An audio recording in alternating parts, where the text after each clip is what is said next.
This is Jaeel Beato, and you are listening to the Zeroed In podcast. Sit back, relax, and zero in. Amiri, welcome to an episode of Zeroed In. I'm so happy to have you here. How are you? I'm good. I'm glad to be here. This is a tight setup you got. Thank you. How are you new. doing? I'm doing pretty well. Yeah, I'm just hanging in there with finals and all that. True. By the time this comes out, we'll be in summer vacation. But honestly, I'm just looking forward to that. And yeah, a lot of things are coming to an end. But it's sort of like an exciting moment, but also kind of like a little sad at the same time. 100%. Yeah. Well, I want to sort of start off with talking about the work that you do, which centers around social justice, activism, and BIPOC sensitivity. So can you talk about a little bit about how you kind of got involved in that?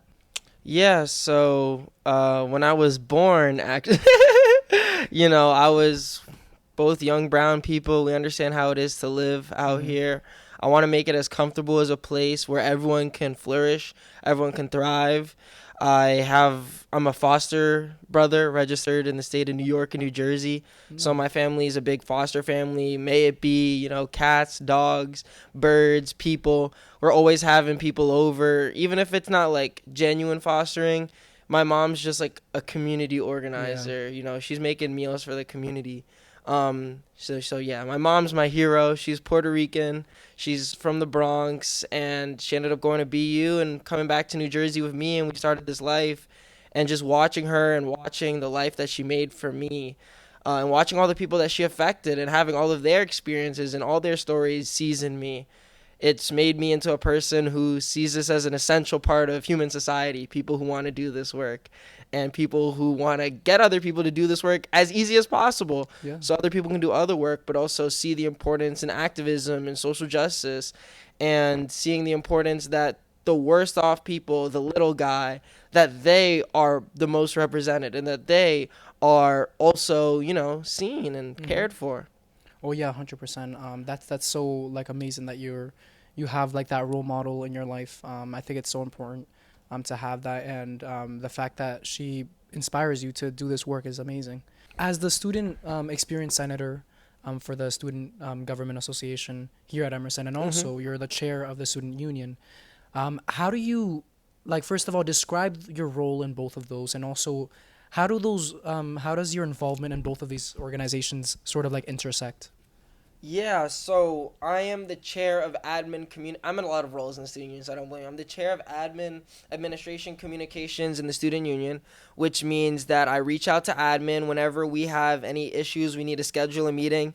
Obviously, we have a lot of issues and we need to schedule a lot of meetings. Oh yeah, we're going to get into those. So, yeah, I'm glad. And so I kind of facilitate those meetings. We work together in the union, so I'm not doing it by myself, right. Making sure that we're hitting all of the points.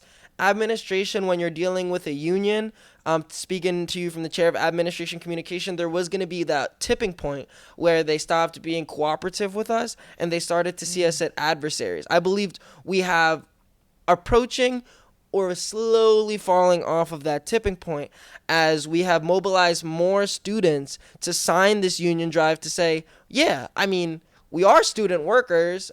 We are student tenants. We're half of a contract that costs upwards of hundreds of thousands of dollars, and all of us are getting shorted.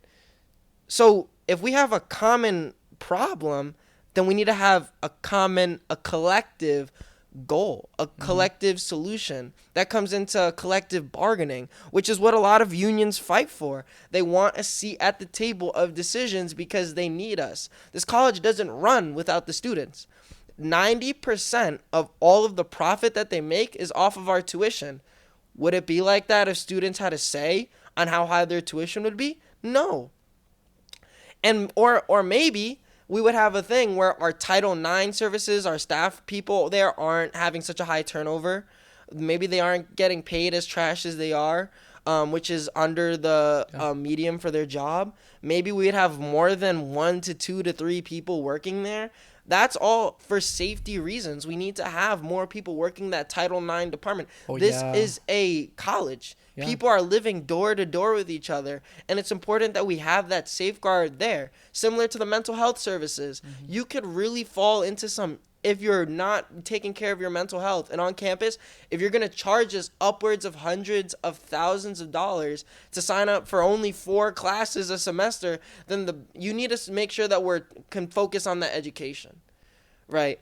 We can't focus on that education because they don't provide us with the resources that a human being would need to stay here and to live here. We are not associated with the previous Emerson Student Union, but, obviously their fight is ours. Yeah. And they had to fight for marginalized communities of the school, and so do we. We're standing up against privatized education. We're standing up against tuition hikes. We're standing up against student debt. We're standing up against people getting pushed out of higher education. We're standing up against the fact that people can be in a collective contract so big as education that determines so much of your life, even though I had someone say to me that I could learn all of this on the job, which I thought was kind of funny. You could learn this in a week of training, which I thought was really funny. But having a college degree and being educated is so important. So important.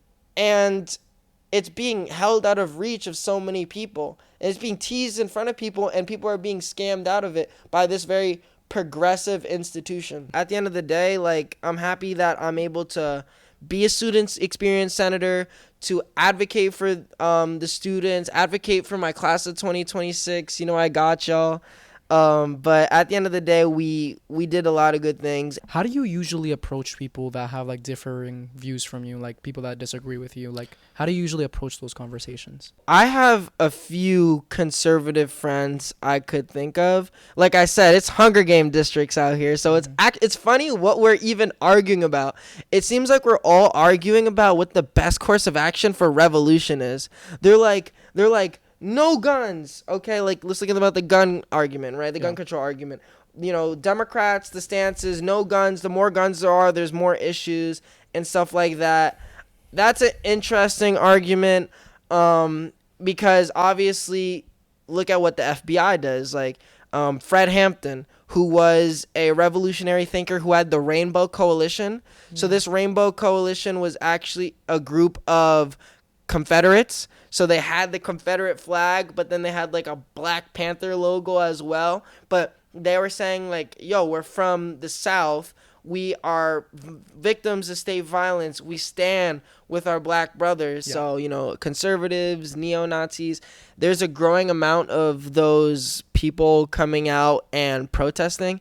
Well, the KKK is a niche created by the United States government. Yeah. Whenever labor unions in the early 1920s started springing up, then, divisive language. They would never, ever put out anti-union ads. They would put out anti-black ads because they knew that to keep this class weak and to keep them divided and to keep them profitable and keep them as close to robots as possible and not human beings with families or lives, or, we don't need to pay attention to them. All we need to do is make sure y'all are treated like shit, but y'all are treated a little shittier. And we need to make sure that every action that you have in rebellion to us looks like it's a rebellion to them. And at the end of the day, obviously, it's still an effective thing because what we're seeing right now is an uprising in neo-Nazis, the modern-day KKK reappearing. I literally just opened my phone and saw that shit again. Yeah. How do I deal with those people again? They're looking at us acting like it's our fault for advocating for their well-being. I was talking about the gun control argument. The Democrats say that, we need less guns. We need, this amount of regulation on them to make sure that people don't go insane with them. We need to focus on mental health. Let's not leave that out of that discussion. Let's not leave the patriarchy and racism out of the discussion that ends up with these situations of these hyper isolated individuals coming out and doing these horrific acts, because they're serial killers. There's modern day serial killers running around, and conservatives defend the right to bear arms because to face a tyrannical government. Well, first of all, their AR-15's not doing anything to there's 100 conservatives with AR-15s pointing at one piece of U.S. artillery, not even operated by a real person, operated by some AI that they created to do that specific task, and they're losing. But the argument that we ought to have guns because we don't feel safe in our own government, I could get behind that, because super radical left people also want to arm up. Super radical right people want to arm up, because we see ourselves as insurgents against this government that shows over and over that it doesn't care for us. The climate change situation in the United States is horrific. The healthcare situation, the racism situation, the education situation. These are all just the quality of life situation. Let's say that is a problem in the United States that people are seeing. And they're having us take it out on each other. Yeah. And people are like, no, we need less guns. No, we need more guns. I'm just like, hey, man, y'all are arguing against like how to take care of the same issue. And it's the top 0.01%. I don't advocate necessarily for killing anyone. To have a really naive perspective where you think that, you know, we're going to get world peace, we're going to get socialism, we're going to get radical revolutionary thought without arming ourselves up and without being a threat. Super naive, because the world is a horrible place. But this is a worldwide, international, I mean to say, movement of people who are like, we don't want imperialist wars anymore, and we need to raise the consciousness of the humans on this planet through modern day education, through healthcare, through raising the, quality of life for them, and showing them that goes hand in hand with saving the planet. That's such a great message that we have, and it's going to meet opposition by big corporations, because there's a small amount of people who want this and want that. So that's the kind of the conversation that I'm thinking about, is like, they have these private police, because that's what police do. They don't uphold law and order. The police are violent. The police are overly violent. The police are racist. The police throw people in jail and then have them do modern day slavery. Because we know that they have free labor. Most of the desks made in a lot of New York schools are made from people in prison, which is why the Emerson Prison Initiative is such a beautiful thing, because you see the documentaries they put out, they're laughing, they're happy. The professors make it a point not to look up their students before they get them in class, so that they just have them as a student, and it's not, whatever they did. Yeah. It's like that type of liberating experience is beautiful. Imagine if we had a real education that allowed people to be even more critical of the status quo, because that's what we're paying for here. Be critical of the status quo and then join it, and then say fuck it. Try your best. So how do you measure sort of like the impact of like this activism, and sort of like how do you track the progress of everything that's happening? Everything that you're doing and everything that's, I guess, progressing, if that makes sense. Yeah.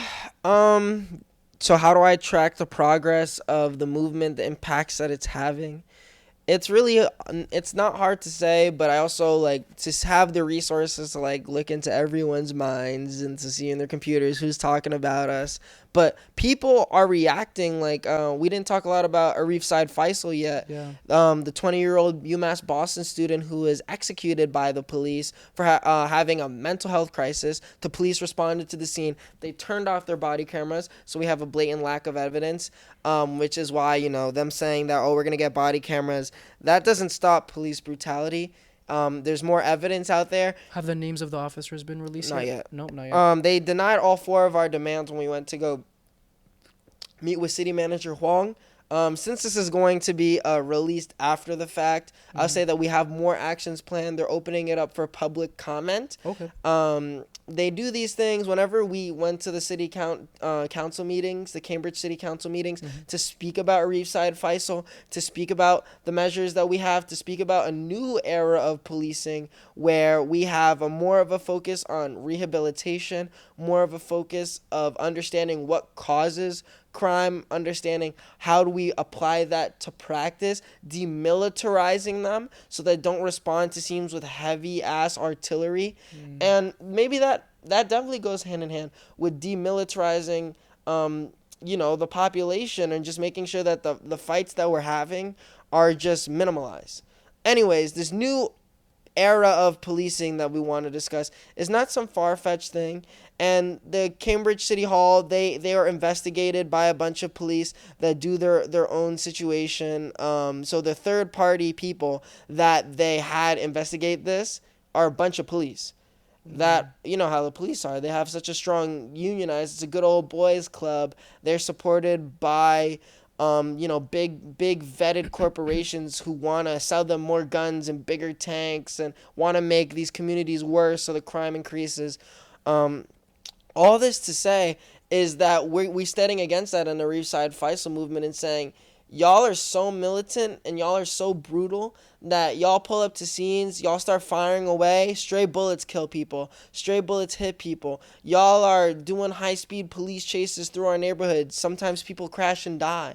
Y'all are taking it too damn far. Y'all terrorizing our communities, going around harassing people, stopping and frisking people, pressing people for simply the color of their skin or the texture of their hair. But we have a very progressive city with a lot of resources. They are fighting against us, but you know what? All of a sudden, all of these policies, such as body cameras, such as mental health people going along with the police officers, such as all of this other stuff, such as a new branch of the Cambridge City Police Department that is not well funded. So it's kind of like EPI in that way. Yeah. But it's not well funded, but now it exists. All of this, which is what Public Safety Committee, all of this exists all of a sudden, not because of us though, just because they decided to do it. Even though it's been sitting on the table for 2 years since 2020 or 3 years. So all of a sudden now these things are being put into motion and we're all watching, and now the city's watching. And now people are driving by like, yo, people are still outside Cambridge City Hall for this 20-year-old who did all the right things. Right. So that's one way. Obviously, Emerson College gave us concessions in the form that they canceled this $16,000 charge on the first years. Now this beer garden, the narrative they're spinning on it is that it's going to pay for students and that if you perform there, you can get a $75 gift card, which is definitely a way of putting power back into the pockets of the students. $75, bro. I'm going to go up there and say one joke of stand-up for the entire week. And you're going to pay for my DoorDash. But I'm telling, because the dining hall food here is like, we're privileged to have a lot of healthy looking stuff. But there are still a lot of complaints, and there's still reports of, rats and mice. Someone found a cricket in their food the other day. And then someone looked at me and said, hey, that's how you know it's fresh. But I was just protein, like, I guess. More protein. It wasn't a salad, but that's still fucked up because a lot of people, the dining hall workers, their union, if you leave for a few days, like I remember, I don't want to like spread this around, like, because I talked to the one worker about it, but people are just getting laid off. They're being disrespected by their managers. 100%. Yeah, I mean, I hear some conversations sometimes between the workers, and they have a lot to say. You know what I mean? Like a lot of issues within that, and obviously I don't really know the ins and outs of that, but yeah, I mean, I hear like some mistreatment things and stuff like that, but I'm not going to confirm anything because I don't really know. Right. Yeah. Like what I found out was just that in general, like even the vegan foods don't have access to vegan foods. Like they put cheese in there, they kind of cut it with butter sometimes. Rats and mold get into the food. Like these things happen in restaurants, but for workers to be working like 15-hour shifts, 16-hour shifts, it's a lot. I'm like, how much are you really getting paid to be here? It's important to just like put everything that happens in this country into a context. And even at Emerson College, we're not immune to, the carelessness for our livable conditions. And accountability needs to be taken. I mean, that's something huge that's like overlooked all the time. Right. And yeah, accountability is huge. One thing that I did want to sort of close off on was what advice would you give to, anyone who wants to get involved in activism, but is sort of feeling hesitant or unsure how to actually get started? Yeah, I mean, it's the job of the activist to lower the bar as much as possible, make it as low risk, easy access as possible to be an activist, just even if it's just stepping out your door. That's the job of an activist. But at the end of the day, think of it almost as something that you have to do. Like our First Amendment right, the right to protest. If you don't exercise it, it's going to get all weak. I exercise my right to protest so much that I'm swole. So you got to make sure that we're doing that just because that's what historically gets us gains. If we win this fight against administration for raising financial aid with tuition and for getting collective bargaining on the table, that will change so much. At NYU, they show them the whatchamacallit, they show them the endowment. Mm. They don't show us that at Emerson College. They charge us more. They scam us out of our money. Are we going to demand accountability for them? Or are we going to keep taking it and, kind of do our own little work for their benefit and then keep getting drowned out? You can do both. Sign the petitions. See Yeah. what we're about. If you're free, you can come to a meeting. The Financial Aid Coalition has a bunch of different organizations on campus that are involved. If you can anyway, speak to the representative of your organization about being the representative, coming through. If you see a tuition protest, come out, show support. If you think we're not doing enough, please go up, stand up there with the microphone and tell us, and we'll scream, yeah, you're right. Like, let's take it to the next level. Like, we're always looking for ways to strike. We're always looking for ways to show administration that we have collective power, and I'm just inspired by the fact that we keep doing it. Yeah, honestly, even like obviously it might be like something minor, but like even just by sharing, reposting, like that does help. You know what I mean? And I think, I myself, I'm trying to really get out there more. I mean, I haven't even actually gotten out there, and I kind of feel like bad about that. I do genuinely, because, and sometimes I just can't, and sometimes I just like hesitated to go. I honestly, I don't know why. So I support everything. I just never went. And I guess that's something that I want to improve as we go forward. So I appreciate everything that you're doing, Amiri. Like truly, it's really making a difference. And honestly, we need more people like you that are willing to, I would say like take risks, but also just like, putting yourself out there, putting yourself in the forefront, and really battling all of this, because you're really advocating for the whole school basically right now. And that's so much pressure to have on you, but you're doing it so gracefully. And I really, really admire that. So thank you so much. I appreciate you, yo. Union starts with you. So Right. we need everyone, bro. We need professional individuals, young professional, black individuals. Yeah. Like, you're in a very great niche to live in, like, you need to, join us up. I know you support us, giving me this platform. I appreciate you. Hopefully we're on more podcasts in the future, just some more shit together, because for sure it's just great knowing you and meeting you type shit. So yeah, awesome. Well, thank you so much. I really appreciate it. That's all for today's episode. And I hope you all enjoyed and took something out of this, and found this to be insightful, because this is a very insightful and, and inspiring human being. So I hope you learned something from this. Thank you, Jaeel. All right. That's it.